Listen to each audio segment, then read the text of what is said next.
Every winter, before the cemetery gates even opened, someone left a fresh bouquet on my daughter's grave. For 7 years, no footprints were ever found in the snow except my own. Then one December morning, I arrived early enough to see the stranger.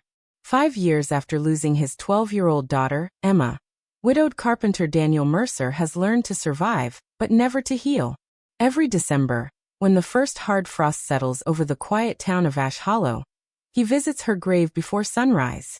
The cemetery is silent except for the wind moving through bare oak branches. Yet someone always arrives before him, leaving fresh white lilies tied with faded blue ribbon. The exact flowers Emma once loved. Daniel has never discovered who they belong to, and the mystery quietly becomes the only thing that still pulls him forward. The kettle hadn't started singing yet. The house was still wrapped in darkness, holding its breath the way old houses sometimes do before morning arrives. I stood at the kitchen window with my hands around a chipped enamel mug, watching the first snow of December settle across the yard. It came quietly, small flakes drifting beneath the porch light, soft enough to make the whole world seem slower. That was always how winter announced itself here. Not with storms. With silence. I didn't need a calendar anymore. The first frost always found me before dawn. And every year, without fail, it carried me back to Emma. I pulled on the same wool coat I'd worn for years. The elbows had begun to thin. One button was hanging by a loose thread, but I never replaced it. Emma used to laugh every time it snowed. She said winter made everyone look like they belonged inside a storybook. I remember pretending to complain whenever she'd throw snow at my back while I shoveled the driveway. She always knew I wasn't really upset. Children have a way of seeing through adults. She certainly did. The hallway creaked beneath my boots as I reached for the lantern resting beside the front door. The power rarely failed anymore. I carried it anyway. Some habits survive grief because they give your hands something to do. The thermos sat beside it, already filled with black coffee. No sugar. No cream. Just enough warmth to carry across the cemetery. I locked the front door behind me. The sound echoed longer than it should have. The road leading toward Ash Hollow Cemetery hadn't changed much in 30 years. The fence posts leaned a little farther each winter. The maple trees had lost another few branches. Even the old wooden bridge still complained beneath every step. I walked instead of driving. It wasn't because the cemetery was close. It wasn't. It was because walking gave me time. Time to remember. Time to prepare myself. Snow covered the empty fields on both sides of the road. Everything looked untouched, as though the world had been erased overnight and painted again in white. The lantern swung gently from my hand. Its warm light barely reached beyond my boots. The cold settled against my face, sharp enough to sting, gentle enough to wake every forgotten thought. My footsteps became the only sound. Crunch. Pause. Crunch. Pause. Even the birds had chosen silence. People often ask if grief becomes easier. I never know how to answer. It doesn't become smaller. Life simply grows around it. Like ivy climbing over an abandoned house. The house still stands underneath. You just stop noticing every broken window. Until winter comes. Winter always strips everything bare again. Emma had been 12. Old enough to argue with me. Young enough to still leave handwritten notes inside my lunchbox. Sometimes I'd find one days later tucked inside my jacket pocket. Dad. Don't forget to smile today. Such small handwriting. So careful. As though every letter mattered. Maybe it did. The cemetery gate stood open. The groundskeeper always unlocked them before sunrise during December. He knew I would come. He never asked why. Some kindnesses don't require conversation. I nodded toward the empty caretaker's shed. No lights. No movement. Only the wind slipping between old headstones.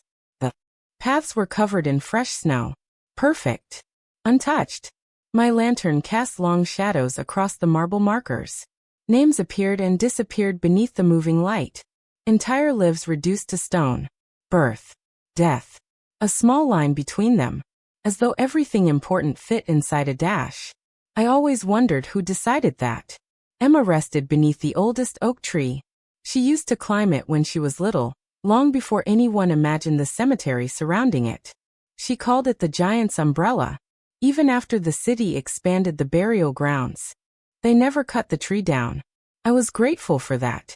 Some things deserve to stay exactly where they belonged. I slowed as I approached. Not because I wanted to, because I always did.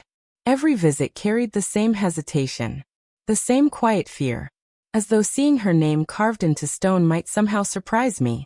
It never did. It only hurt differently each time. Then I saw them. The flowers. Already waiting. Fresh white lilies. Resting gently against Emma's headstone. No snow had settled on their petals. Tiny beads of water still clung to the stems. They looked as though someone had placed them there only moments before. I stopped walking. The lantern trembled slightly in my hand. Not from the cold. From recognition. There they were again. The same bouquet. The same careful arrangement. The same faded blue ribbon tied into a simple bow. 7 winters. Every single December. Always before I arrived. Always before sunrise. Always without explanation. I knelt slowly. The snow pressed against my knees. I reached toward the ribbon but hesitated just before touching it. It looked old. Not dirty. Not worn. Simply old. Like something that had been saved inside a drawer for many years before finding its purpose. My fingers finally brushed the fabric. Soft. Cold. Familiar. I had never understood why. I looked around the cemetery. Nothing. Only rows of silent stones disappearing into pale morning fog. No footsteps. No fresh tracks leading away. The snow remained untouched except for my own path from the gate. I stood again. Turning slowly. Listening. The wind moved through bare branches overhead. A single crow landed somewhere behind me. Its wings echoed briefly before silence returned. Someone had been here. Someone had stood exactly where I was standing now. Someone had remembered Emma before I did. Every year. Without fail. Without asking for anything.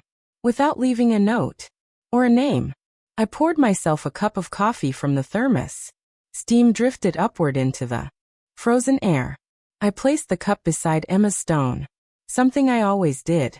1 cup for me. 1 for her. Old habits don't disappear. They simply become rituals. I came early this year, I whispered. The words vanished almost immediately into the cold. I still missed them. The lilies rested quietly between us. Perfect. Patient. Almost waiting. Whoever brought them knew exactly which flowers Emma loved. White lilies. She used to call them snowflowers. She once told me they looked like winter trying its best to bloom. I had forgotten she said that. Until now. The eastern skies slowly softened from black to gray. Morning was beginning. The first light settled gently across the cemetery, revealing hundreds of untouched graves stretching toward the horizon. But my eyes never left those flowers. Someone remembered my daughter. Not because they had to. Because they chose to. Year after year. Long after the rest of the town had quietly moved on. I wrapped my hand around the faded blue ribbon one last time, before letting it fall back against the lilies. The knot hadn't loosened. Not even after all these winters. I looked toward the empty cemetery gate. Then back at Emma. And for the first time in years, I found myself asking a question instead of mourning an answer. Who loved my daughter enough to arrive before the snow? By the next morning, I was there before the stars had finished fading. The sky hadn't chosen a color yet. It rested somewhere between charcoal and pale blue, as if dawn itself was still deciding whether to arrive. The snow had fallen harder during the night. Fresh. Unbroken. It covered the cemetery like a clean sheet laid over an old memory. I tightened my scarf and stepped through the gate. The cold settled into my lungs with every breath. Some mornings, silence feels peaceful. That morning, it felt like someone was waiting for me to notice something. I walked slower than usual. Not because of the snow. Because I was looking. Every few steps I stopped, raising the lantern toward the ground. Footprints. That was all I wanted. One trail. One set of boots. Anything that proved the flowers had been carried here, by ordinary hands. The snow should have remembered. Snow remembers everything. It records every bird that lands. Every rabbit crossing a field. Every careless step. It tells stories without saying a word. Yet when I reached Emma's grave, there was nothing. Only my own tracks stretching behind me, and another bouquet of white lilies, perfectly arranged. The blue ribbon rested against the stems exactly as it always had. No frost. No snow clinging to the petals, as though the flowers had arrived after the snowfall, without anyone ever walking there. I stood very still. The lantern flickered in my hand. My eyes moved from the bouquet to the ground, back to the bouquet. Again. There had to be something I was missing. I crouched carefully beside the grave. My gloves brushed away a thin layer of powder. Nothing beneath. No hidden prints. No disturb snow. Even the edges around the headstone remained smooth. The earth itself offered no explanation. Only silence. I don't mind admitting this now. For a brief moment, I questioned my own memory. Grief has strange habits. It rearranges ordinary things. It lets yesterday feel like 10 years ago, then suddenly brings back the sound of a child's laughter, so clearly you turn your head expecting to see them. I wondered if perhaps I'd overlooked the tracks yesterday. Maybe I'd simply been too emotional to notice. Maybe I wanted the mystery. Maybe loneliness invents company when it grows tired of itself. I hated that thought. Not because it frightened me, because it sounded reasonable. Old Mr. Calloway was already sweeping snow from the cemetery office when I found him. He had worked there longer than anyone could remember. His beard had gone completely white years ago. Every winter it collected tiny crystals of frost that refused to melt. He looked up as I approached. "You beat the sunrise again. I needed to ask you something." He leaned the broom against the wall. "About the flowers." I nodded. He didn't seem surprised. "I'm not imagining this, am I?" He looked toward the cemetery. "No. You've seen them?" "I've seen the bouquets. But never the person?" He shook his head slowly. "Never." I frowned. "What time do you unlock the gate?" 5:30. "And before that?" "Locked. Every night. Every single one." "No exceptions?" He smiled gently. "I'm too old to be climbing fences." "Daniel." I couldn't help smiling back. Only for a second. Then it disappeared. "So nobody comes in?" "Not that I've ever seen." "What about another entrance?" "There isn't one." His answer settled between us like another layer of snow. Simple. Certain. Impossible. I looked back toward Emma's grave. Then how? Mr. Calloway didn't answer immediately. Instead, he reached inside his coat and pulled out an old pocket watch. He checked the time before slipping it away again. "I've learned something working here." "What?" "The dead don't explain themselves." I stared at him. "I'm talking about someone who's alive." "Maybe." He picked up his broom again. "Maybe not." His words stayed with me all the way home. Not because I believed them. I didn't. Emma was gone. People leave flowers. People tie ribbons. People make promises. There had to be a person. There always is. But certainty had begun slipping away from me, like heat through cracked windows. The next morning I arrived. Earlier. Still flowers. No footprints. The morning after that. Earlier again. Still flowers. Still nothing. I stopped sleeping properly. Each evening I set 3 alarm clocks. One beside the bed. One in the hallway. One on the kitchen table. I was terrified of oversleeping by even 5 minutes. It became routine. Wake. Coffee. Lantern. Walk. Search. Fail. Return home. Repeat. Days quietly folded into one another. The snow deepened. The wind sharpened. December settled over Ash Hollow with slow determination. And every dawn, the lilies were already there, waiting. I began studying everything. The ribbon. The stems. The paper wrapped around the bouquet. One morning I noticed the flowers had been trimmed at identical lengths. Another morning, the ribbon was tied with a sailor's knot. Someone careful. Someone patient.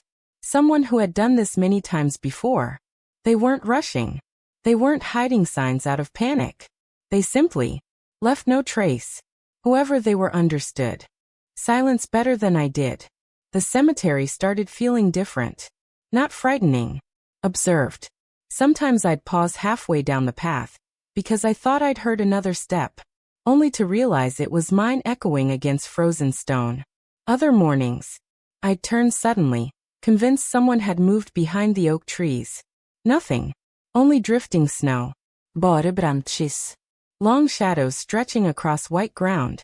I told myself it was imagination. Still, I kept turning around. One afternoon I unfolded an old photograph of Emma. She couldn't have been older than 10. Her cheeks were pink from the cold.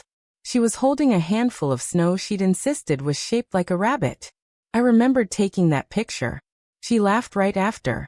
The camera never captured the laugh. Only the moment before it. Funny how photographs always arrive just before something happens. Never during. Never after. I stared at her smile for a long time. Then I looked toward the cemetery through the living room window. The sky was already darkening. Another night. Another chance to miss whoever kept coming.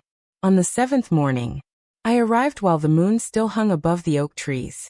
The cemetery felt endless. The silence had become something physical. It pressed against my shoulders heavier than the winter coat I wore. I stood beside Emma's grave without speaking. The lilies rested there once again. Fresh. Beautiful. Impossible. I no longer knew which unsettled me more. The stranger I couldn't find. Or the growing fear. That perhaps no one had ever been hiding from me at all. The ribbon came home with me on a Thursday morning. I didn't take the flowers. I couldn't. They belonged with Emma. But after standing beside her grave for nearly an hour, I gently loosened the faded blue ribbon from around the stems. I folded it once, then again, and slipped it into the inside pocket of my coat. The knot had been tied with careful hands. Whoever made it had taken their time. It felt wrong to untie it. Almost like interrupting a conversation that had begun years before I arrived. Back at the house, the kitchen was warmer than usual. The old radiator knocked softly inside the wall. The kettle whispered before it finally began to boil. Everything felt ordinary. Comfortably ordinary. The kind of morning that might have belonged to another life. I laid the ribbon on the kitchen table. The morning light filtered through the lace curtains, turning the faded blue into something softer. Almost silver. For a long moment, I simply looked at it. How many winters had these ribbons survived? 7? Maybe more. The fabric wasn't expensive. It wasn't decorative. Just plain cotton, slightly worn along the edges. The sort of ribbon someone keeps inside a sewing box because throwing it away feels wasteful. Someone had saved it. Someone had remembered. I reached for my reading glasses. The ones Emma used to tease me about. You look smarter with those, she'd laugh. I was smart before. No. She'd grin. Now you just look like it. I smiled despite myself. It disappeared almost as quickly as it came. Grief does that. It lets happiness visit. But never stay for coffee. I spread the ribbon flat beneath the kitchen lamp. My fingertips followed the stitching. Tiny. Even threads. Almost invisible. Until something caught the light. Near one corner. There was an extra line of embroidery. So small I almost missed it. I leaned closer. An elegant letter. One single initial. L. Not printed. Hand-stitched. Carefully. Patiently. As though someone had wanted only one person to notice it. A. I whispered it aloud. The sound lingered inside the empty kitchen. Then faded. Names began drifting through my mind. Laura. Lucy. Lauren. Linda. Louise. None of them settled. None of them felt connected to Emma. I closed my eyes, trying to remember the faces that had filled her childhood. Sleepovers. Birthday parties. School concerts. Field trips. There had been dozens of children. Their laughter had once filled this house. Now, I struggled to remember even their names. Time had sanded away the edges of those memories until they felt smooth and distant. Like stones at the bottom of a river. The attic smelled exactly the way it always had. Dust. Old. Cedar. Cardboard that had absorbed 30 winters. I climbed the narrow stairs carrying a flashlight instead of the lantern. The bulb overhead hadn't worked in years. I never fixed it. Maybe because there was nothing up there I truly wanted to see. Until now. Boxes rested beneath white sheets. Christmas decorations. Emma's bicycle helmet. Old camping gear. A rocking horse she'd outgrown before she turned 8. Everything waited quietly, exactly where she'd left it, as though she might come back one afternoon asking where her things had gone. The memory box sat near the back wall. Blue plastic. One cracked corner. Emma had decorated the lid herself with tiny silver stars. Most had peeled away. Only 3 remained. I brushed away a layer of dust before opening it. Inside, time stopped pretending to move forward. Construction paper folded into crooked birthday cards. Friendship bracelets made from faded embroidery thread. A tiny music box that no longer played. Report. Cards. Drawings. Photographs. Hundreds of little pieces of a childhood. I sat cross-legged on the attic floor. Snow tapped gently against the roof above me. The whole house seemed to breathe more quietly. The first photograph showed Emma missing her front tooth. The second, her first bicycle. The third, a school picnic where ketchup somehow ended up on everyone's shirts except hers. I found myself smiling at details I'd forgotten. The red rain boots she refused to replace. The oversized backpack she insisted wasn't too big. The way she'd always stood slightly sideways whenever someone pointed a camera at her. Children don't know they're creating memories. They're just busy being children. It's the adults who discover the memories later. Usually when it's already too late. Hours pass without my noticing. Photograph after photograph. Birthday card after birthday card. Each one carrying another small piece of Emma back into the room. Yet no L. No name. Not even. No clue. Only. Ordinary moments. Beautiful because they had once seemed ordinary. A larger envelope slipped from between 2 old notebooks. Its corner caught against my sleeve before falling onto the floor. I picked it up. Across the front, written in black marker, were 2 simple words. 5th grade. Inside was a class photograph. 23 children standing in 3 uneven rows beneath the school flag. Emma stood near the middle. Her smile wasn't the biggest. It never had been. She smiled the way sunrise arrives. Quietly, without asking anyone to notice. I traced her face with one finger. Then, someone else caught my eye. A girl standing beside her, half hidden behind another student. Dark hair pulled into a loose ponytail. Shoulders slightly turned inward. Her hands folded tightly in front of her. She wasn't smiling. Not really. Just trying. The kind of expression children wear when they hope nobody notices they're uncomfortable. I leaned closer. The teacher had written everyone's names beneath the photograph. The ink had faded. Some letters were barely visible. I found Emma immediately. 1 line lower. Lily Harper. L. I stared at the photograph for a long time. Why had I forgotten her?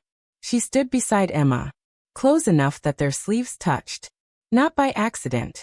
Children choose who they stand beside. Teachers rarely notice. Parents almost never do. I searched through the memory box again. This time looking only for Lily. A birthday invitation. Nothing. A note. Nothing. Another photograph. There she was again. Standing near Emma during a science fair. Still quiet. Still slightly behind everyone else. As though trying not to occupy too much space. Had they been friends? Real friends? Or simply classmates who happened to share a photograph? I couldn't remember. And somehow, that hurt almost as much as losing the memory itself. I carried the photograph downstairs. The ribbon rested exactly where I'd left it beneath the kitchen lamp. I placed it beside Lily's name. Elle. Lily. The 2 pieces fit together too neatly to ignore. Outside. Evening had settled over Ash Hollow. Snow drifted slowly beneath the porch light, covering the road in fresh white silence. Someone out there had remembered Emma long after everyone else had gone on with their lives. Someone patient enough to return every winter. Someone careful enough to leave no footprints. I looked once more at the shy little girl standing beside my daughter in that forgotten photograph. She wasn't looking at the camera. She was looking at Emma. And for the first time since the lilies began appearing, the mystery no longer felt impossible. It felt personal. The question was no longer who left the flowers. It was, what promise had 2 little girls made? That neither of them had ever told me about? The photograph stayed on the kitchen table all night. I must have walked past it a dozen times. Each time, my eyes drifted back to the same quiet girl standing beside Emma. Lily Harper. A name that had slept somewhere inside my memory for years without ever waking. I kept asking myself the same question. How could I remember every freckle on my daughter's face, yet forget someone who had stood so close to her? Morning arrived before I found an answer. It brought only another blanket of snow, and another silence the house couldn't fill. I climbed back into the attic just after sunrise. Not because I knew what I was looking for, because I knew I'd missed something. Grief has a way of making you pack memories too quickly. You put away entire years simply because opening the box hurts too much. Now, I was opening every box. The attic smelled of cedar and old paper. The air was colder than the rest of the house. Thin beams of winter light slipped through gaps in the roof, falling across stacks of forgotten belongings. Dust floated slowly through them, like tiny memories refusing to settle. The blue storage box sat exactly where I had left it. Its lid still leaned against an old suitcase. I knelt beside it once more. This time, I emptied everything onto the floor. Report cards, colored drawings, a scarf Emma had knitted badly enough that neither of us could tell where it started or ended. A tiny ceramic bird she'd painted in art class. Its wings were uneven. She'd insisted that made it fly better. I smiled. Then I found something I didn't remember packing. A notebook. Small. Covered in faded blue fabric. One corner had been chewed by our old Labrador when Emma was 9. Across the front, written in crooked silver marker, my thoughts. I stared at the cover for a long time. I had never read it. Not once. Some parents would have. I never could. Emma deserved one place in the world that belonged only to her. Even now, opening it felt like knocking. Before entering a room she could no longer answer from. I'm sorry, he whispered. Then I lifted the cover.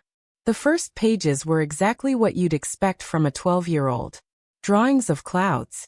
Lists of favorite songs. Complaints about homework. One page simply read, Dad burned pancakes again.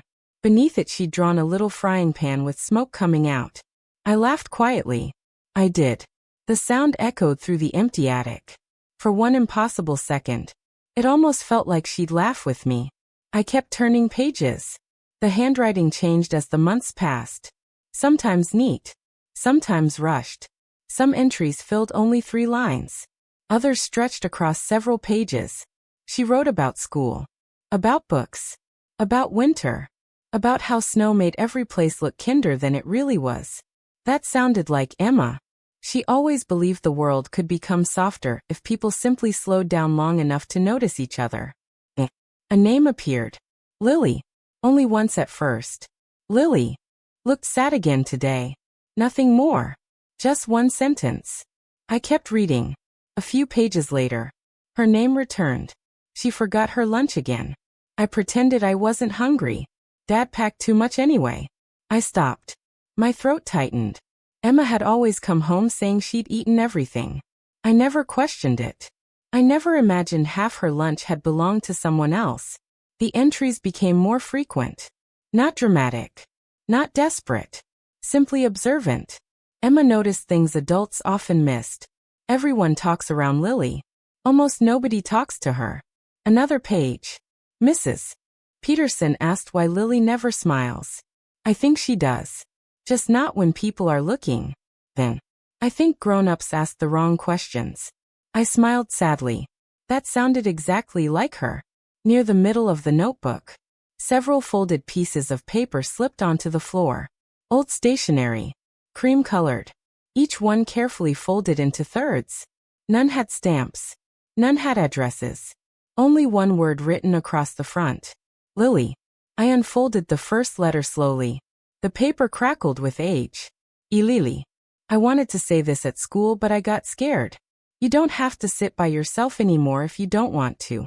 You can sit with me. I don't think people are laughing at you. I think they're just loud because they don't know what quiet feels like. There was no signature. There didn't need to be. The second letter was longer. I asked Dad if people can be lonely even when they're around other people. He said yes. I don't think he knows someone in my class feels like that. I wish I Knew how to help. Sometimes helping feels too small. But maybe small things matter the most. I lowered the page. Those words settled somewhere deep inside me. I remembered that conversation. Or at least, part of it. Emma had asked the question while we were washing dishes one evening. I'd answered without thinking. I never asked why she wanted to know. Children ask strange questions all the time. I thought this was another one. I was wrong. The third letter remained unfinished. Halfway through the page, the writing stopped. If people knew what your home was like, maybe they would stop being mean. I won't tell anyone. Some things belong to you. But if you ever need. Nothing after that. The sentence simply ended. The pen must have stopped. Or someone called her downstairs. Or maybe she never figured out how to finish it. I searched through the remaining papers. Receipts. Homework. Old drawings. Then I found a loose diary page tucked inside the back cover. Different. Handwriting. Faster. More hurried. The date was only weeks before. Before everything changed. Lily cried in the library today. She said her mom hasn't been well. She doesn't want people to know. I promised I wouldn't tell. Some promises feel heavy. I hope I can carry this one. I closed my eyes. Emma had carried that burden alone. Not because anyone asked her to. Because she believed protecting someone else's dignity mattered. Even if it meant saying nothing. Even to me. For years, I believed I knew every important part of my daughter's life. Her favorite songs. Her dreams. Her fears. The books she read twice. The movies she pretended not to cry during. But sitting there on that attic floor, I realized something difficult. Children have private worlds. Not because they want to hide from their parents. Because kindness often happens quietly. Without witnesses. Without applause. Emma hadn't told me about Lily. Not because she didn't trust me. Because the story wasn't hers to tell. The afternoon light faded until the attic turned gray. I gathered the letters carefully. One by one. Sliding them back into their folds. They felt less like paper now. More like pieces of someone I'd only just begun meeting. My own daughter. Outside. Snow tapped gently against the roof. The same steady rhythm as before. Unchanged. Patient. I slipped the diary into my coat. The photograph followed. Then the ribbon. 3 separate clues. Somehow connected. I looked once more toward the empty corner where the storage box had rested for years.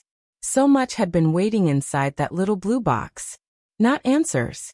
Not yet. Only another doorway into Emma's heart. And standing quietly inside those pages was a lonely little girl. One my daughter had tried so desperately to protect. I descended the attic stairs with the letters tucked safely beneath my arm. The house felt different now. Not emptier. Wider. As though Emma had quietly opened another room I never knew existed. The question that had haunted me for days had changed once again. I no longer wondered whether Lily remembered Emma. I wondered something far more painful. After all those promises, after all that quiet kindness, what had become of the girl my daughter tried so hard to save? The next morning, I left the cemetery untouched. For the first time in 7 winters, I didn't stop at Emma's grave. The lilies would still be there. Whoever brought them wasn't trying to be found. Not yet. There was somewhere else I needed to go. The photograph rested on the passenger seat beside me. Its edges softened by years of being forgotten. Emma smiled from the center of the picture. Beside her stood Lily Harper, almost hidden behind taller children, as though she'd spent her childhood apologizing for taking up space. I kept glancing at her every time I stopped at a red light. It was strange. A week ago, I couldn't have remembered her face. Now it felt impossible to look away. Ash Hollow's main street hadn't changed much since Emma was alive. The same brick storefronts.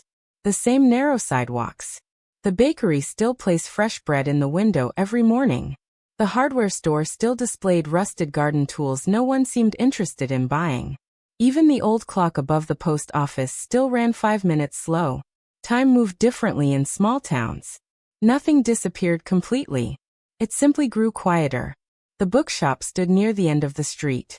Its wooden sign swayed gently in the winter wind. The gold lettering had faded until only half the name remained readable. The front window displayed worn novels stacked beside old teacups and framed poems. Someone still believed books deserved beautiful company. I pushed open the door. A brass bell rang softly overhead. Warm air wrapped around me immediately. The shop smelled of cedar shelves, old paper, and cinnamon tea. The kind of scent that belongs only to places where stories have lived for a long time. Rows of books stretched toward the back wall. Nothing matched. Nothing was perfectly organized. It felt less like a store, more like someone's memory. An elderly woman looked up from behind the counter. Her silver hair was gathered into a loose braid. Half-moon glasses rested low on her nose. She smiled the way librarians often do, kindly, without curiosity. "Good morning." "Morning. You look cold." "I probably am." She laughed quietly. "So is everyone who walks in during December." I wondered for a moment before speaking. Not because I was nervous. Because I wasn't sure how to begin. How do you ask about someone who vanished 20 years ago? How do you explain that the answer might be waiting beside your daughter's grave? Finally, I placed the class photograph gently on the counter.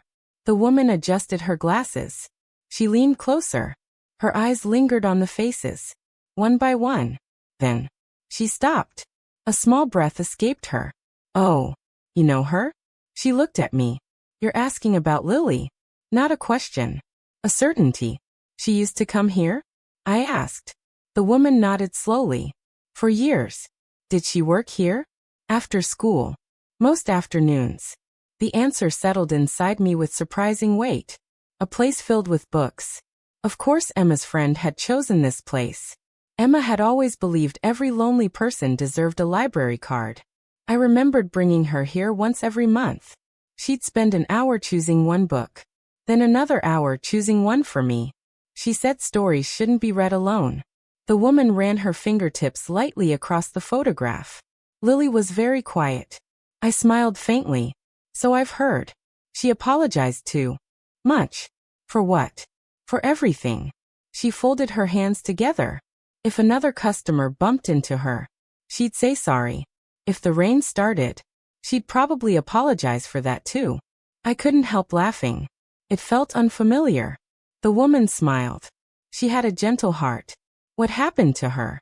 The smile faded. I wish I knew. The silence between us stretched for several seconds.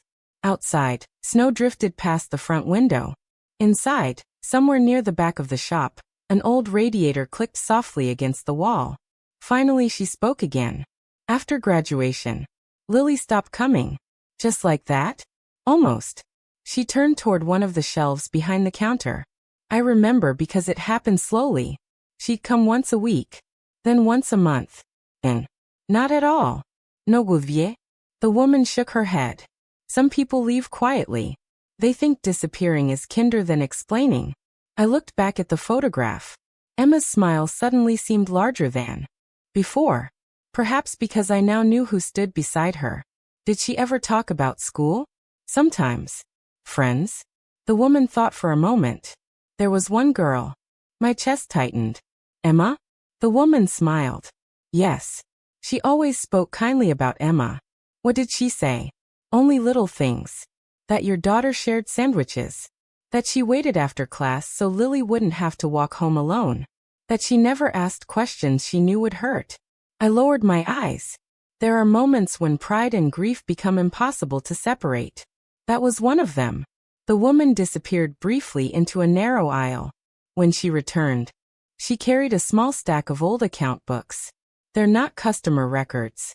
She smiled apologetically. "I never kept those. But I wrote down special orders." She opened one carefully. Yellowed pages. Neat handwriting. Years arranged by date. Her finger stopped halfway down a page. She turned the book toward me. "Lily Harper. 3 entries. Introduction to Nursing. On Grief and Healing. The Long Road to Forgiveness." I read each title slowly. Books chosen by someone searching for something. Or trying to survive something. She wanted to become a nurse? So she said. Did she? I don't know. I closed the account book gently. Something about those titles lingered. Nursing.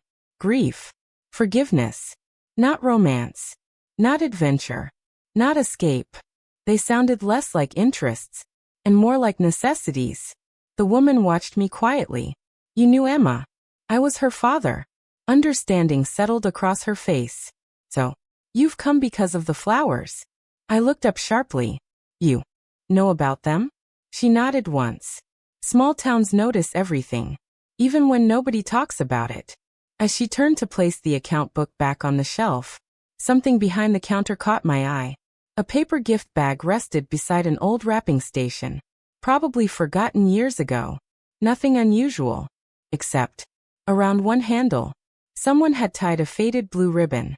My heart stumbled. The exact shade, the exact width, the same careful knot. I stepped closer without thinking. May I? The woman glanced toward the bag. Oh, I forgot that was there. My fingers hovered just above the ribbon. I didn't touch it. I didn't need to. I already knew. The knot was identical. Every loop, every fold, every careful twist. The same hands. Or hands taught the same way. Who tied this? I asked quietly. The woman looked at the ribbon for a long moment. I believe. She paused. Lily did. When? Oh. She smiled sadly. Years ago. We used blue ribbon for every gift. Always insisted on tying them herself. She said presents should look like someone cared. I swallowed hard. The ribbon before me wasn't proof. Not yet. But it was no longer coincidence. Not after the photograph. Not after the letters. Not after Emma's diary. Each clue was small enough to dismiss on its own. Together, they formed something impossible to ignore. I thanked the woman and stepped back into the winter afternoon. The bell above the door rang once before settling into silence. Snow had begun falling again. Soft flakes drifted through the pale gray sky, covering the sidewalks in fresh white. I stood outside the bookshop for a long time without moving. The photograph rested inside my coat pocket. Beside it, Emma's diary, the folded letters, and the blue ribbon from her grave. The mystery no longer felt like an invisible stranger wandering through the cemetery before dawn. It had a name now. A face. A history. Lily Harper. But names are only beginnings. As I watched the snow quietly erase my footprints from the sidewalk, I realized I had finally found the first thread. The question was no longer whether Lily had remembered Emma. It was why, after all these years, she had never let herself be found. I found the address folded inside one of the old account books from the bookshop. It wasn't written as a destination. Just a delivery note. A place where someone had once carried a stack of books tied together with blue ribbon. 214 Willow Creek Road. The ink had faded, but the numbers remained clear enough to read. I copied them onto a small piece of paper and slipped it into my coat pocket. Something told me I wouldn't find answers there. But grief teaches you to follow even the smallest thread. Sometimes, it's all you have. The road narrowed as I left town. Fresh snow covered the shoulders of the highway, softening fences and forgotten mailboxes. The farther I drove, the fewer houses remained. Telephone poles stretched across frozen fields like old sentries refusing to leave their posts. The radio stayed off. Silence had become easier to understand than conversation. Emma used to love these roads. Whenever we drove through the countryside, she'd count red barns from the back seat. She always lost count after 12. She'd start over, as though the number mattered less than the looking. I found myself counting them that morning, without meaning to. Willow Creek Road wasn't much more than a gravel lane. The tires crunched slowly beneath fresh snow. Bare maple trees stood on either side, their branches reaching into the gray December sky. At the end of the road, the farmhouse appeared. Old, weathered, patient. Its white paint had long ago surrendered to peeling gray wood. The porch leaned slightly to one side. Snow had drifted against the front steps until only the top rail remained visible. The windows were dark. Not the darkness of evening. The darkness of years. The kind that settles into empty places and quietly refuses to leave. I turned off the engine. The sudden silence rang in my ears. For a long moment, I simply sat there, looking. Some houses feel abandoned. Others feel as though they're still waiting for someone to come home. This one couldn't decide. I stepped out into the cold. The wind carried the faint scent of chimney smoke from somewhere far across the fields. Not here. Somewhere else. My boots sank into fresh snow as I walked toward the porch. Every sound seemed larger than it should have. The creak of leather. The scrape of snow beneath my feet. Even my breathing sounded unfamiliar. The mailbox beside the gate leaned at an awkward angle. Its door hung open. Empty. Rust had gathered around the hinges. No letters had arrived here in a very long time. I brushed snow away from the wooden porch railing. My glove left a clean line through the frost. The front door remained closed. Its brass handle had turned green with age. Spiderweb cracks stretched across one corner of the front window. Inside, nothing moved. The house felt frozen in time. A life paused halfway through a sentence. I imagined Lily standing behind that glass as a little girl, watching school buses pass, watching seasons change, watching the world continue without asking permission. How much loneliness can fit inside one small house? I wasn't sure I wanted the answer. A voice drifted across the yard. Looking for someone? I turned. An elderly man stood beside the neighboring fence, bundled inside a thick brown coat. One hand rested on a wooden shovel. The other lifted politely in greeting. I hope I'm not trespassing. He smiled. Nobody's lived there in years. I walked closer.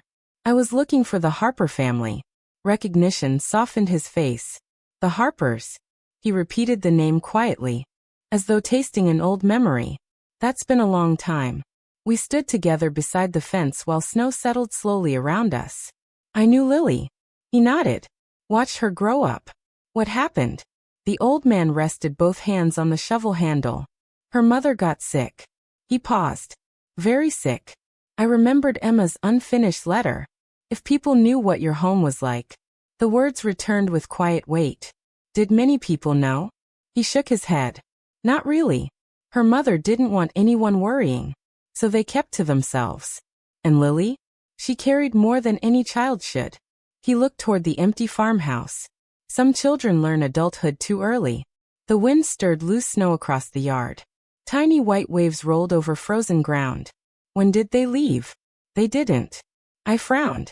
The old man's eyes stayed on the house. Her mother passed away. About a year after Lily graduated. I'm sorry. So was everyone. He nodded slowly. Lily stayed for a little while. Then one day, she packed a small truck, locked the front door, and drove away. Nobody knew where. No goodbye?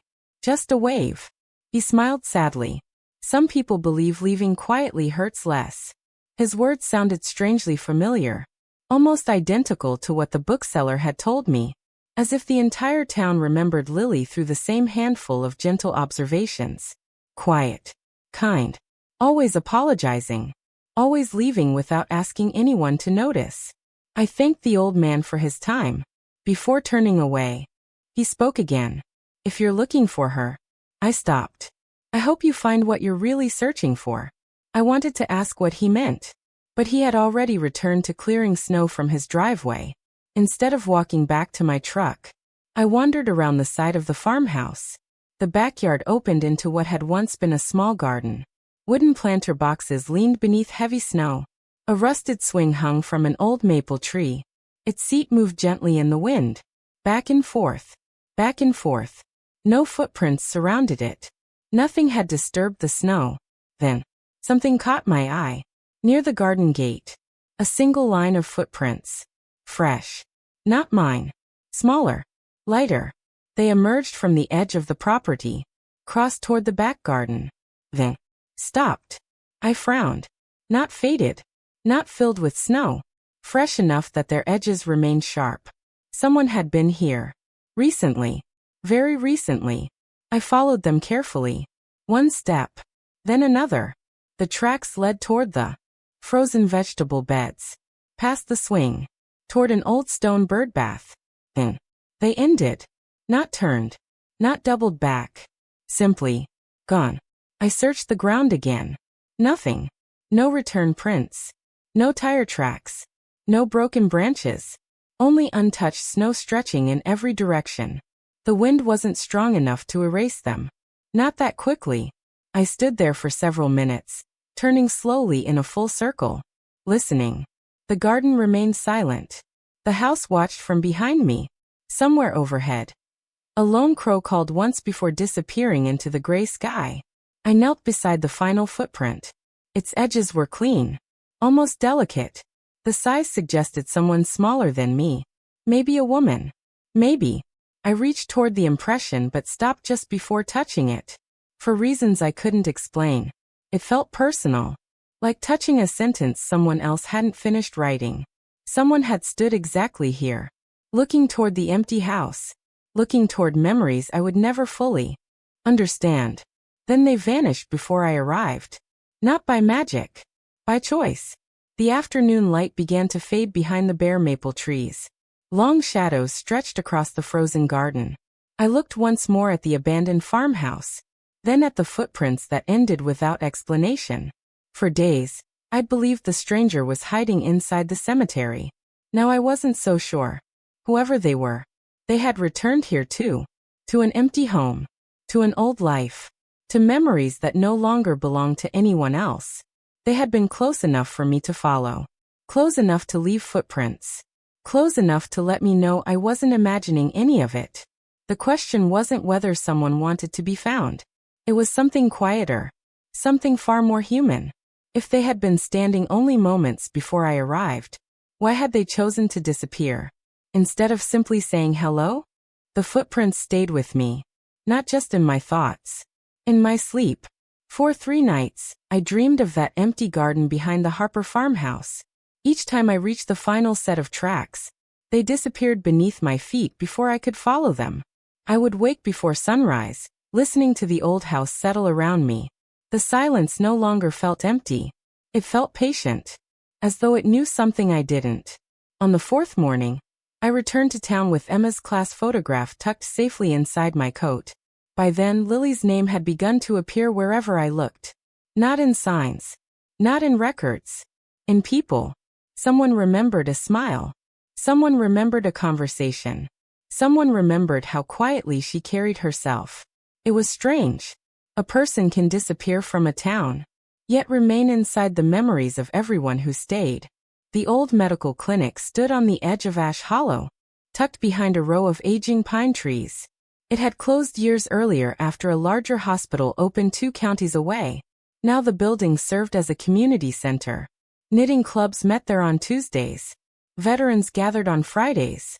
Once a month, retired nurses volunteered to check blood pressure for elderly neighbors. Mr. Calloway had mentioned one of them. Ask Margaret Ellis. She remembers everyone. I hoped he was right. Inside, the building smelled faintly of floor polish and peppermint tea. A folding table stood near the entrance covered with donated books. Christmas decorations hung unevenly from the ceiling. Someone had taped paper snowflakes to the windows. Handmade. Different sizes. Children had probably cut them. The imperfections made them beautiful. A volunteer pointed toward a small room near the back. Margaret's in there. I thanked her quietly. She sat beside the window knitting a pale blue scarf. Her silver hair was neatly pinned behind her ears. A pair of reading glasses rested near the end of her nose. She looked up before I knocked. You look familiar. I've lived here most of my life. She smiled. Then that's probably why. I introduced myself. The moment I said Emma's name, her expression softened. I remember your daughter. You do. I remember every child who came through the clinic. She folded the knitting into her lap. What can I help you with? I placed the old class photograph gently on the table between us. Her eyes moved slowly across each face. She didn't rush. Didn't guess. Then her finger stopped. Right beside Emma. Lily. She said the name almost like a prayer. You knew her? For years. She volunteered here. I blinked. Volunteered? Margaret nodded. Almost every Saturday. No one told me. She smiled sadly. She wouldn't have wanted them to. The room grew very quiet. Outside. Snow drifted lazily past the window. The ticking wall clock suddenly seemed louder than before. What did she do here? Margaret looked down at her folded hands. Whatever needed doing. She organized supplies. Read stories. Made tea for frightened parents. Sometimes. She paused. She simply sat beside children who didn't want to be alone. I felt something tighten inside my chest. The children. They were very sick. She nodded once. Most of them. Some never went home. Margaret looked toward the window. I've worked in hospitals for 40 years. I've met brilliant doctors. Remarkable surgeons. People who saved lives. She smiled gently. But kindness. She looked back at me. Kindness is much harder to teach. Lily already knew it. Where did she learn? Margaret didn't answer immediately. Instead, she reached toward the photograph again. Her fingertip rested lightly between Emma and Lily.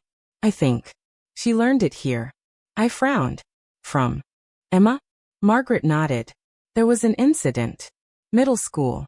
I only know because Lily came to the clinic afterward. What happened? Margaret leaned back in her chair. The knitting remained untouched in her lap. There were a few boys. They liked making other children feel small. Lily was quiet. So they chose her. The room seemed colder despite the heater humming nearby. What did they do? They hid her backpack. Mocked her clothes. Laughed about her mother. I lowered my eyes. Emma had never spoken about any of it. Margaret continued softly. Most children watched. Some laughed. Some pretended not to notice. I already knew what came next. I think part of me had always known. And Emma? A small smile appeared. Emma walked straight through the crowd. No hesitation. No fear. No speech. She simply picked up Lily's books from the ground, handed them back, then looked at the boys and said, "If someone has to stand alone today, it should be the people acting like this." Margaret laughed quietly. They didn't know what to do, so they walked away. I closed my eyes. The words sounded exactly like Emma. Simple. Direct. Without trying to be brave. Children sometimes possess a kind of courage adults spend the rest of their lives trying to recover. I never knew. Margaret nodded. That's because Emma never told anyone. Neither did Lily. How do you know? Lily mentioned it years later. Only once. What did she say? Margaret looked toward the snow-covered window again. She said, "One person believed I was worth defending. After that, I had to become someone worth believing in." Neither of us spoke for a while. The clock continued ticking. Someone laughed somewhere down the hallway. Life continued moving quietly outside that little room. But inside, time had stopped. All these years, I'd believed I knew the measure of my daughter's kindness. I had counted birthday cards, school awards, neighborly gestures, the obvious things. I never counted moments no one witnessed. The invisible ones. The ones that changed another human being forever. Maybe those mattered most. Margaret opened a small drawer beside her chair. From inside, she removed a worn volunteer photograph taken many years earlier. 6 adults stood outside the clinic. One young woman stood slightly behind the others. Dark hair. Gentle smile. Lily. She looked older now. Stronger. But she still carried the same quiet expression she'd worn in the 5th grade photograph. As though happiness remained something she borrowed, never something she owned. Margaret handed me the picture. "Take it." I couldn't. "I have another." I accepted it carefully. The edges were worn smooth from time. Someone had treasured it. As I slipped the photograph into my coat, Margaret spoke one last time. "Lily came every December." My heart skipped. December? To volunteer. Even after she moved away, she'd never stay long. Just one weekend. Then she'd disappear again. I looked up sharply. Did she ever say why? Margaret smiled. No. But every year, before leaving, she bought white lilies from the florist across the street. The room fell completely silent. Neither of us needed to explain what that meant. I thanked Margaret and stepped outside. Snow had stopped falling. The afternoon sun pressed weakly through heavy clouds, casting pale light across the quiet streets of Ash Hollow. I walked without destination. Past the bakery. Past the post office. Past the little flower shop Margaret had mentioned. Emma had changed someone's life with one sentence. One simple act of standing beside a lonely girl when everyone else looked away. She never asked for recognition. She never came home expecting praise. She simply believed kindness was ordinary. And because of that, Lily had spent years giving that same kindness away to children who needed it most. The flowers finally made sense. Gratitude could survive decades. Promises could outlive grief. Love could quietly echo from one life into another. I understood that now. Almost. Because one question still refused to leave me. If Lily believed she owed Emma more than she could ever repay. If she had returned every winter. If she had carried my daughter's memory all these years. Then why, when we had come so close, why had she never once allowed me to see her face? By then, I had stopped chasing answers during the day. Whoever she was, she belonged to the hours before morning, to the silence that existed just before the first bird sang, to that strange place where grief always seemed louder than the world itself. If I wanted to meet her, I would have to wait where she had been waiting all these years. So I packed a blanket, a lantern, a thermos of coffee, and just before sunset, I walked into the cemetery, not to visit Emma, to keep watch. The little chapel stood near the center of the old cemetery.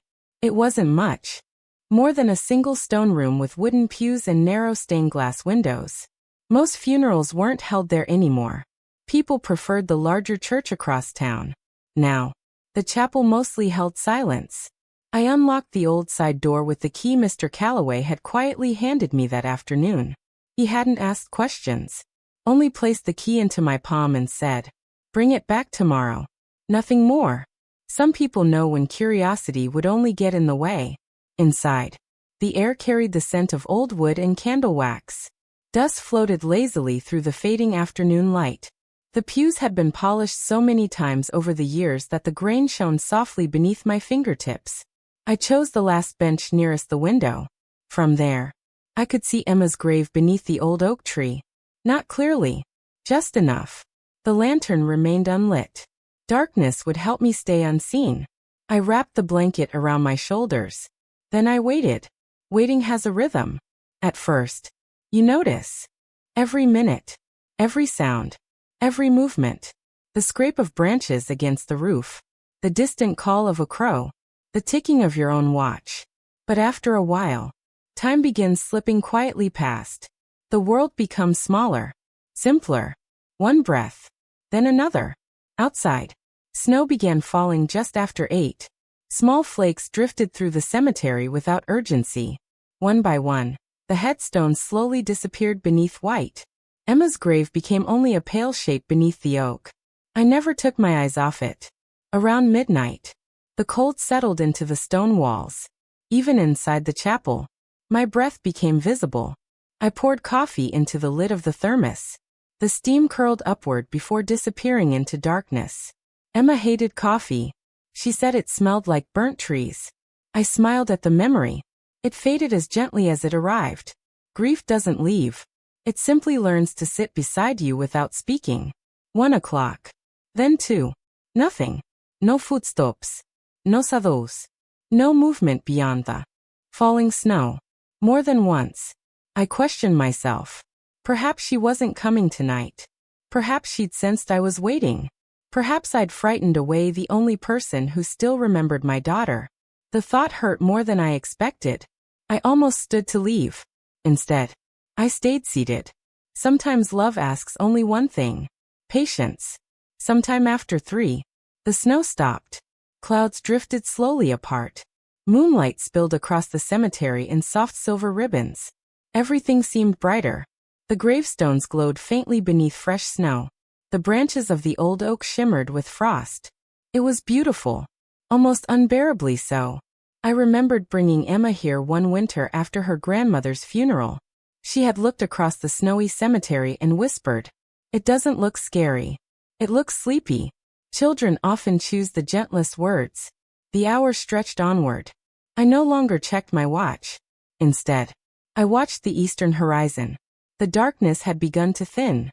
Not morning, just the promise of morning. That strange blue light that exists for only a few quiet minutes before dawn. Then, I saw movement. Far beyond the cemetery gate. A figure. Walking slowly. My heartbeat quickened. Not from fear. From recognition. The figure wore a long dark wool coat reaching almost to the ankles. Snow clung to the shoulders. One gloved hand carried something carefully hidden beneath the coat. The other held a small lantern whose light barely touched the ground. She moved without hurry, without hesitation, as though she had walked this path many times before. Perhaps she had. I remained perfectly still. Even my breathing felt too loud. She entered through the gate. The iron hinges never made a sound. I watched her cross the cemetery. Her footsteps were light, measured, respectful. She paused briefly beside several old graves, not stopping, only bowing her head for a moment before continuing. Then, she reached Emma. The lantern rested gently at her feet. He drew the bouquet from beneath her coat. Fresh white lilies, wrapped in brown paper, bound together by the same faded blue ribbon. Carefully, almost tenderly, she brushed the thin layer of snow from Emma's headstone with the sleeve of her coat. Exactly the way I always did. Something inside me tightened. She remembered the little things. Then she knelt. Not stiffly. Not like someone performing a ritual. Like someone greeting an old friend. The cemetery became impossibly quiet. Even the wind seemed to wait. Her lips moved. She whispered something toward the stone. I couldn't hear the words. Only fragments carried by the cold. Thank you. A pause. Still. Another pause. Every winter. Then silence again. She lowered her head. One gloved hand rested lightly against the frozen earth. She remained there for a long time. Long enough that I wondered if she had forgotten the rest of the world. I looked toward the chapel door. For 7 years, I had imagined this moment. I thought I would demand answers, ask questions, perhaps even accuse her of hiding. Instead, I found myself afraid. Not of her, of ending the mystery. Sometimes, questions become companions. You grow accustomed to carrying them. I closed my eyes once, then opened them again. Slowly, I stepped outside. The cold struck my face immediately. Snow crunched beneath my boots. The sound echoed across the silent cemetery. The woman didn't move. Not at first. She simply remained kneeling beside Emma, as though she'd expected this moment all along. I took another step, then another, until only a few feet separated us. My voice almost failed me. Finally, I whispered, "You knew my daughter." The woman slowly lifted her head. Very slowly, as though carrying years upon years of unseen weight. She turned toward me. Moonlight touched her face. She wasn't young anymore. Fine lines rested gently around her eyes. Strands of dark hair had begun turning silver near her temples. But I recognized her instantly. The shy girl from the faded class photograph. Lily. She didn't look frightened. She didn't try to run. She simply looked at me. Her eyes shimmered with tears that had been waiting a very long time. Not tears of guilt. Not fear. Only quiet sorrow. The kind that grows slowly over decades. The kind carried by people who learn to grieve without asking anyone to notice. Neither of us spoke. We didn't need to. 7 winters of silence stood between us. And somehow, that silence already knew both our names. For a long time, neither of us spoke. Snow drifted quietly between us, settling on our shoulders as though the winter itself was afraid to interrupt. The cemetery had become smaller somehow. It was no longer filled with hundreds of graves. Only one. Only 2 people. And the silence we had both carried for far too long. Lily lowered her eyes first. I wondered, she said softly, how long it would take. Her voice was older than I imagined. Gentle. Careful.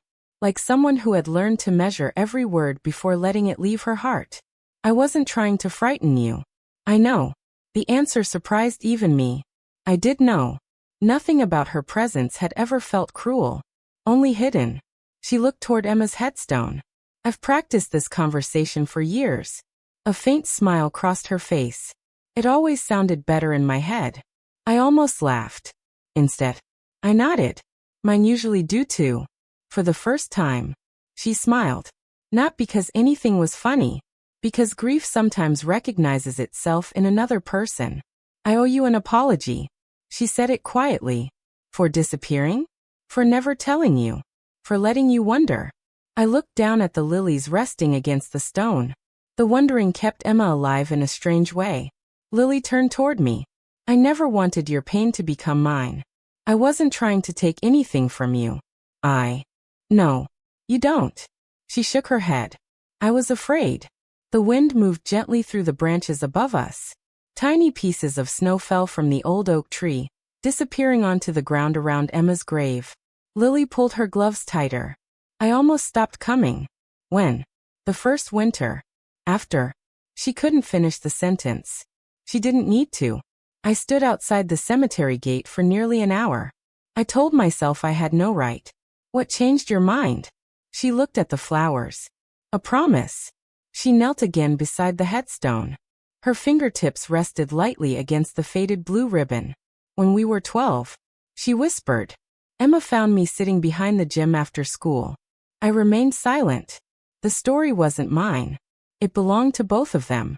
There had been a group of boys. They followed me most afternoons. They laughed at my clothes, my shoes, my mother. Her voice never trembled.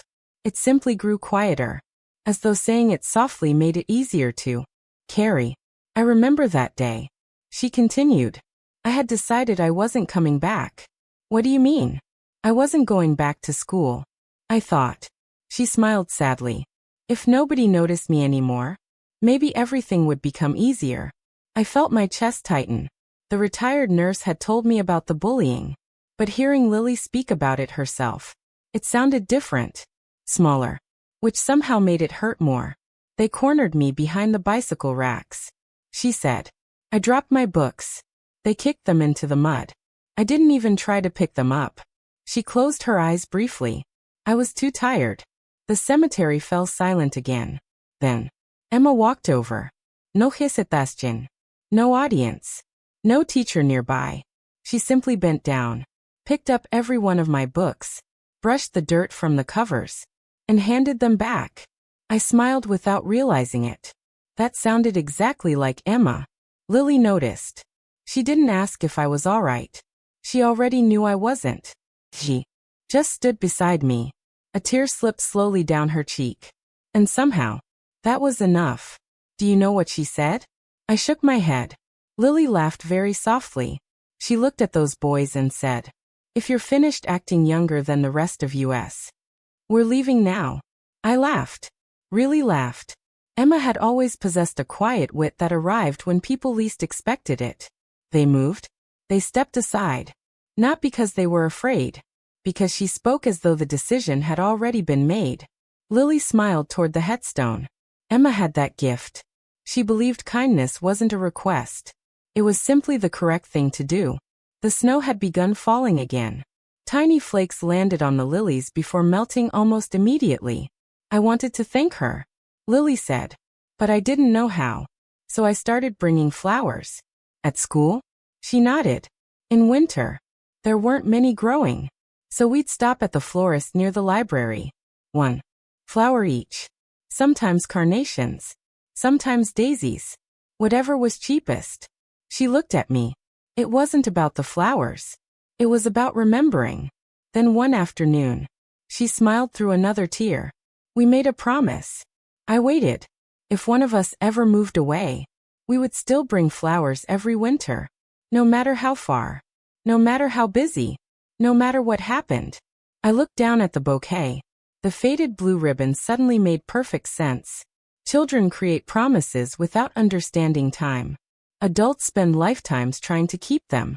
Lily's smile slowly disappeared. 3 weeks later, the accident happened. The words settled heavily between us. I still had the ribbon. She whispered. The one we'd used that winter. I couldn't throw it away. So the next December, I came here. I tied the same ribbon around new lilies. And I promised myself I would keep our promise until I couldn't walk anymore. I felt tears gather behind my eyes. Not because the mystery had ended. Because it hadn't. It had simply become love wearing another face. You could have told me, I said quietly. Lily nodded. I wanted to. So many times. Why didn't you? She looked directly at me for the first time. Because every time I saw you, you were talking to Emma. I frowned. You sat beside her. You brought coffee. You read aloud from newspapers. You told her about the weather. A faint smile touched her lips. I didn't want my gratitude to interrupt your conversation. I closed my eyes. She had been there, watching from somewhere beyond the trees. Not spying, protecting, giving me space to grieve in the only way I knew how. I thought. She continued quietly. Your sorrow belonged to you, and mine belonged to me. I never imagined they could exist together. The eastern sky slowly began turning pale. Morning approached gently across the cemetery. The first birds had not yet begun singing. The world remained suspended between night and day. I looked at Emma's name carved into the stone. For years, I believed I had been the only guardian of her memory, the only one still speaking her name, the only one still carrying her into each winter. I was wrong. Emma had never belonged only to me. She had lived inside teachers, neighbors, a retired nurse, an elderly bookseller, and most of all, inside the quiet girl whose life she had changed with one ordinary afternoon. No monument had recorded that kindness. No newspaper had written about it. Yet here we stood, two strangers joined by the same child. Lily gently adjusted the blue ribbon around the bouquet, exactly the way she had done every winter before. Then she looked at me. I never came here because I couldn't let go, she whispered. I came because I never wanted her kindness to become something that ended. I nodded slowly. The loneliness I had carried for 7 winters hadn't disappeared. Grief doesn't vanish. It changes shape. Standing beside Lily beneath the old oak tree, I finally understood something Emma had known long before either of us. Sorrow becomes lighter, not when it's forgotten, but when someone else is willing to help carry it. And as the first light of morning settled quietly across the snow, for the first time since losing my daughter, the walk home no longer felt like one I had to make alone. After that morning, neither of us suggested meeting again. We simply did. The next day, I arrived at the cemetery just before sunrise. Lily was already there. Not placing flowers this time. Just standing beneath the old oak tree with her hands wrapped around a small paper cup of coffee. She looked up as I approached. Good morning. Morning. That was all. Some friendships begin with long conversations. Ours began with silence that no longer needed explaining. Winter settled deeper over Ash Hollow. Snow came and went in gentle waves. The cemetery changed every few days. Fresh white blankets covered the older footprints. Icicles grew from the chapel roof. The old oak branches gathered frost every evening, sparkling briefly whenever morning light found them. Somehow, the cemetery no longer felt empty. Not because Emma had returned, because memory had. We rarely spoke on the walk from the gate. Our boots crunched softly through the snow. Sometimes Lily carried lilies. Sometimes I carried fresh pine branches. Once, she brought tiny white candles and placed one on each side of Emma's headstone. She lit them carefully. The flames trembled in the winter wind but never quite went out. Emma would have liked that. She always rooted for small things. One morning, I asked a question that had been quietly waiting inside me. What was she like when I wasn't there? Lily smiled. You really want to know? I think. I looked toward Emma's name carved into the stone. I finally do. Lily nodded. Then we sat together on the old wooden bench beneath the oak. Snow rested lightly across its weathered seat. Neither of us brushed it away. The first thing people noticed about Emma, Lily began, wasn't that she was kind. I looked at her. It wasn't. No. Lily laughed softly. It was that she noticed everything. The quiet kids. The substitute teacher who looked nervous. The crossing guard whose birthday nobody remembered. The dog that waited outside the bakery every afternoon. I smiled. That sounds like her. It was. She saw people. Before they realized they were being seen. Lily looked toward the cemetery gate. As children, we think kindness has to be something big. A grand gesture. But Emma never believed that. What did she believe? That people rarely needed rescuing. They usually just needed someone to notice. The wind carried a few loose flakes through the branches overhead. I watched them drift between us. Emma had once told me almost the same thing. Ide furguten. Until now. Another morning. Lily brought an old photograph. Emma stood beside 3 children in front of the town library. One little boy wore a jacket 2 sizes too large. His sleeves covered his hands. Who is he? Ben Carter. He was in the grade below us. What happened? His father lost his job. They couldn't afford winter clothes. I looked back at the photograph. Emma's scarf was missing. I remembered that scarf. Red wool. Her grandmother had knitted it. She gave it away. I whispered. Lily nodded. She told everyone she'd lost it. So nobody would embarrass Ben. I stared at the picture for a long time. I had searched the entire house for that scarf. Emma had helped me look.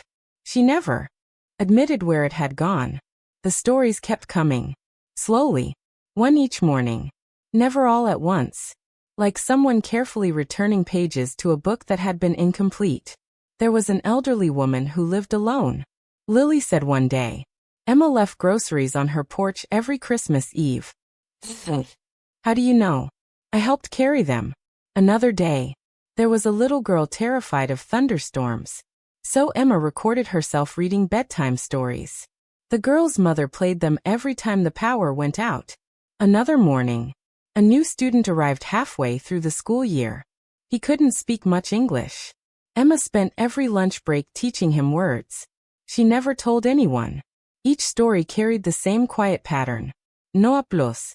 No recognition. No expectation of being thanked.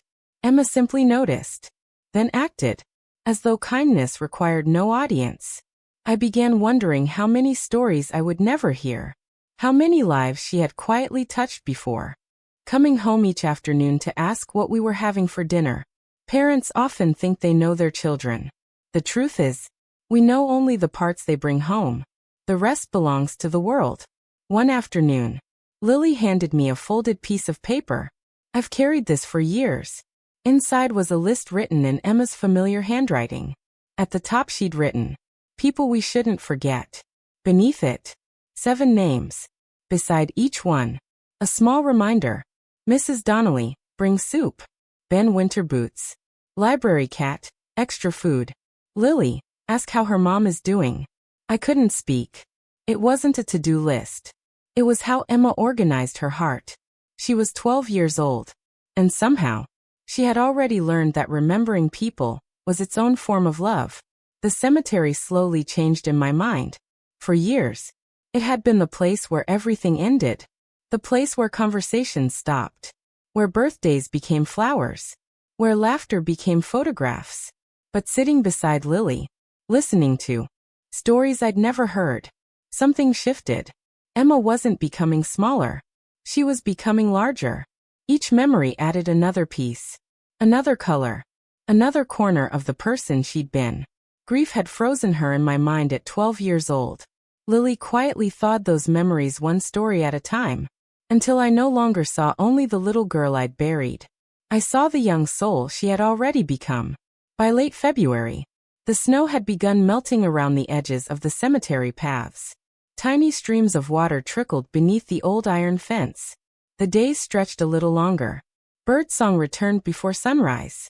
One morning, Lily laughed while telling me how Emma had once convinced an entire classroom that caterpillars preferred listening to classical music. They believed her? For 3 days. What happened? The teacher found tiny paper speakers taped inside the science terrarium. I laughed harder than I had in years. Not because the story was extraordinary, because I could hear Emma's laughter inside it. Clear. Bright. Untouched by sorrow. As winter slowly loosened its grip on Ash Hollow, our visits became less about mourning and more about remembering. Sometimes we talked. Sometimes we simply watched the morning light creep across the rows of old headstones. Those silences no longer felt empty. They felt shared. Comfortable. Like 2 people reading different chapters of the same book. One morning, before leaving, Lily rested her hand gently on Emma's headstone. You know, she whispered. I used to think this was where I came to say goodbye. She looked at me. But it never was. I nodded. Neither did I. For years, I believed this cemetery marked the end of my daughter's story. I had come here carrying only loss. Only absence. Only the weight of what was gone. Now, Every visit returned something I didn't know I'd lost. A memory. A smile. A promise. A quiet act of kindness. The cemetery had never been the place where Emma's story ended. It had simply become the place where the forgotten chapters found their way home. And as we walked back toward the gate together beneath the last pale days of winter, I realized something I never thought possible. I no longer came here searching for the daughter I had buried. I came here to keep meeting the person she had always been. The first robin arrived before I noticed the snow was gone. It landed on the old oak branch above Emma's grave, tilted its head toward the morning sun, and sang as though winter had never existed. I stood quietly at the cemetery gate. For months, I had measured time by snowfall, by frozen mornings, by white lilies resting against cold stone. Now the earth had begun remembering another season. Small patches of green pushed carefully through the thawing ground. The air no longer stung my face. It carried the smell of damp soil instead. The scent of things beginning again. I walked slowly toward Emma. The familiar path felt different beneath my boots. No crunch of frozen snow. Only soft earth and scattered gravel. The old oak tree had tiny green buds forming along its branches. They were almost too small to notice. Almost. Emma would have noticed them. She always saw spring before anyone else. One year she insisted she'd heard the grass growing. I told her that wasn't possible. She smiled and said, "Maybe you're just not listening hard enough."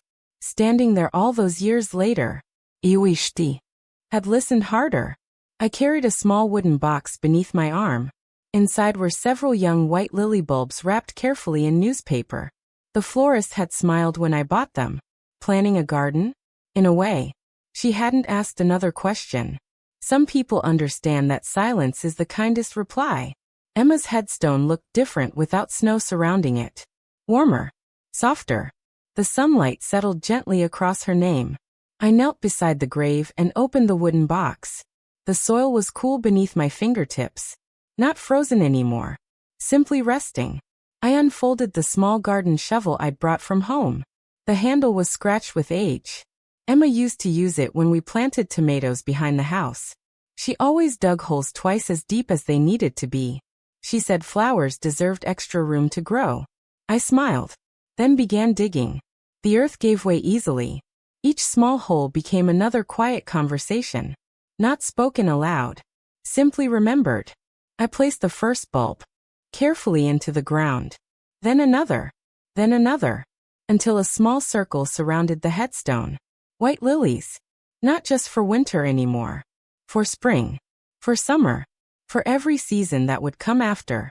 The flowers no longer needed someone to carry them. Soon, they would find their own way back. You planted them exactly the way she would have. I turned. Lily stood a few steps away carrying 2 paper cups of coffee. She wasn't wearing the dark wool coat anymore. Winter had finally released its hold. A light blue sweater rested beneath her jacket. For the first time, she looked less like someone visiting the past, and more like someone living in the present. "I guessed you'd be here." She handed me one of the cups. "I think you always knew where to find me." She smiled. "I suppose I did." We stood quietly beneath the old oak tree. Neither of us hurried to speak. The silence had changed again. Months earlier, it had been filled with questions. Now, it felt comfortably complete. Birdsong drifted through the cemetery, somewhere beyond the stone wall. Children laughed on their way to school. Life continued. Not because grief had ended, because life always does. Lily looked down at the newly planted garden. She would have loved this. I think so too. I almost brought lilies today. She laughed softly. Old habits. I'm glad you didn't. She looked at me curiously. They're already here. We sat together on the weathered bench beneath the oak. The same bench where winter had slowly returned Emma to me one story at a time. The breeze carried the scent of fresh rain. Tiny blossoms had begun appearing among the neighboring graves. The cemetery no longer looked like a place of endings. It looked like a garden waiting patiently to bloom. "I've been thinking," Lily said after a while. "Dangerous habit." She laughed. Emma used to say that too. I looked toward the headstone. Did she? Whenever I worried too much. What would she say? Lily smiled. Toward the sky.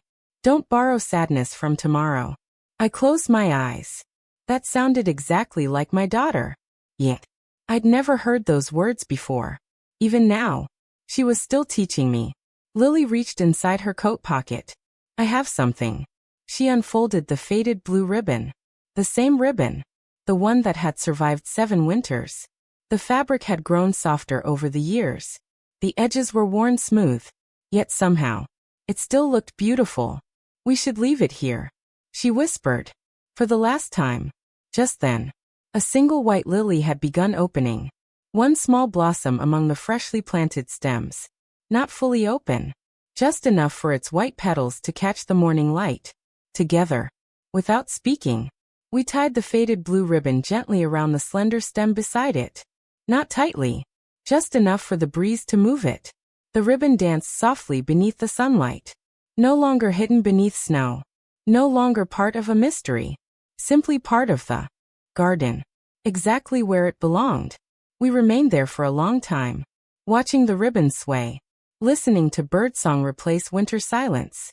I thought about all the people who had quietly carried pieces of Emma after she was gone. Mrs. Donnelly, Ben, the frightened children at the clinic, the bookseller, Margaret, Mr. Calloway, and Lily. For years, grief had convinced me something terrible. That remembering Emma was my responsibility alone.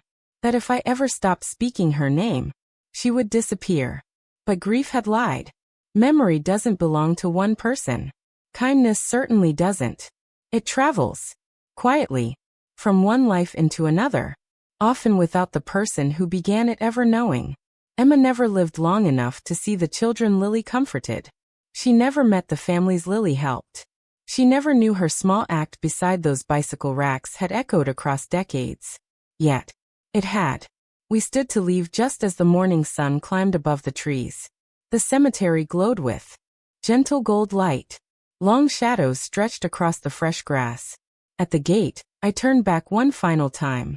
The white lily stood quietly beside Emma's stone. The faded blue ribbon moved gently in the warm spring breeze. For 7 winters, I had come here asking the same question. Who keeps leaving the flowers? Now, I finally understood that it had never been the question that mattered. The flowers were only the evidence. The real mystery had always been kindness itself. How one small act, one child choosing to stand beside another, could continue blooming long after both winter and sorrow had finally melted away. As Lily and I walked toward the waiting morning, I didn't wonder who would visit Emma after we were gone. Instead, I found myself wondering something far more beautiful. How many unseen gardens are growing in this world, because someone somewhere once chose to be kind and never waited for anyone to notice.